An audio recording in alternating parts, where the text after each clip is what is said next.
যাওয়ার রাস্তা নেই তাহলে। যাওয়ার রাস্তা ওদিক দিয়ে, ওই রাস্তা যাবে, ওদিক দিয়ে ঘুরে যেতে হবে। এদিক দিয়ে যাওয়া যাবে ওদিকে, ওই বাইরে দিয়ে? কতটা জল আছে রে বাবু ওখানে?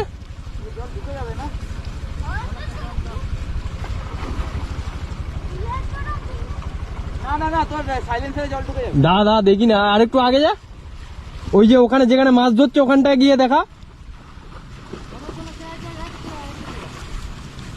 ওই দেখ ওর ওর ওর পা অব্দি জল, ওর পা অব্দি জল। ও পা কোথায় আছে? সাইলেন্স সাইড যদি জল এইটুকু অব্দি জল আসবে না, চলো মনে হচ্ছে একবার যদি অ্যাক্সিলারেটর ছাড়িস জল ঢুকে যাবে গাড়ি ওখানে। হ্যাঁ ঢুকে যাবে, করার নেই।